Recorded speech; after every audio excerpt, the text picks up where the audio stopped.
Seorang tokoh konservatif ternama dan sekutu dekat Presiden AS Donald Trump, Charlie Kirk, tewas ditembak saat menghadiri debat terbuka di Utah Valley University, Rabu 10 September 2025 waktu setempat. Gubernur Utah Spencer Cox menyebut peristiwa ini sebagai sebuah pembunuhan politik yang mengguncang negara bagian tersebut. Seperti apa situasi terkini usai insiden penembakan ini? Peristiwa tersebut terjadi sekitar pukul 12.10 siang waktu setempat ketika Kirk menjawab pertanyaan mahasiswa di sesi debat bertajuk American Comeback Tour. Dalam rekaman video yang beredar di media sosial, Kirk sedang menjawab pertanyaan audiens mengenai kekerasan senjata dan penembakan massal. Saat ia mengangkat mikrofon, terdengar suara tembakan tunggal. Kirk tampak memegang leher kirinya yang dipenuhi darah. Penonton panik dan berhamburan keluar. Menurut polisi, peluru ditembakkan dari atap Lowe's Center, sekitar 200 meter dari lokasi acara.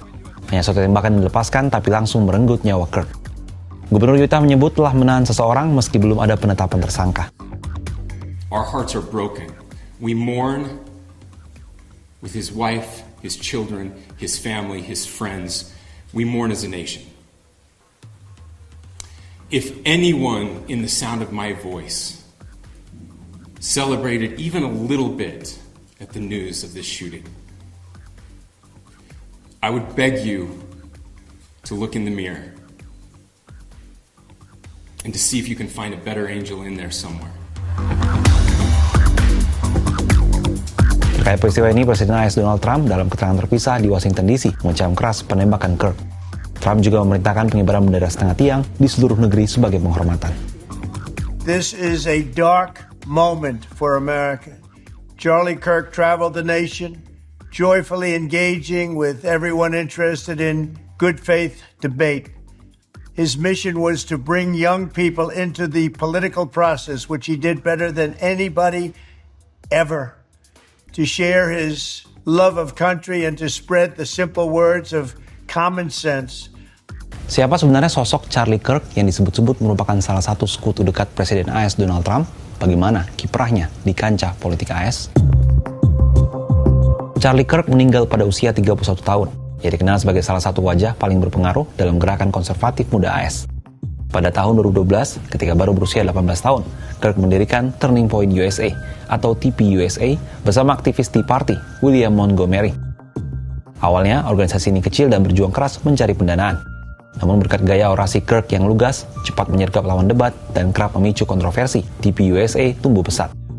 Kini, organisasi itu hadir di lebih 850 kampus di seluruh AS dan mengklaim memiliki ribuan anggota aktif. Kirk juga dikenal dekat dengan lingkaran keluarga Trump. Ia sempat menjadi ajudan Donald Trump Jr. pada kampanye 2016, lalu menjalin hubungan erat dengan Presiden Trump. Sejak itu, ia sering tampil dalam konferensi-konferensi besar Partai Republik dan menjelma menjadi ikon gerakan MAGA Generation.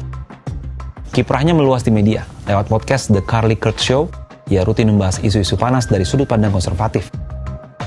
Mulai dari imigrasi, identitas gender, penolakan aborsi, hingga kritik tajam terhadap Partai Demokrat. Podcast itu masuk daftar unduan teratas di kategori politik di Amerika dengan jutaan pendengar setia setiap bulannya. Banyak pengamat menilai Kirk berhasil melakukan apa yang gagal dilakukan politisi senior Partai Republik, yakni membungkus ideologi konservatif dengan bahasa populer anak muda. Namun, popularitasnya juga dibarengi dengan kontroversi. Kirk kerap dituduh menyebarkan teori konspirasi terkait pemilu 2020, memperkuat retorika anti-LGBTQ, serta mengampanyekan pandangan keras soal imigrasi. Kasus penembakan di AS ini memang bukan yang pertama kali terjadi. Sebelumnya, Presiden AS Donald Trump sempat mengalami insiden penembakan saat berkampanye meski ia selamat. Kalau menurut Sobat Kompas, apa tanggapannya terkait peristiwa penembakan di AS ini?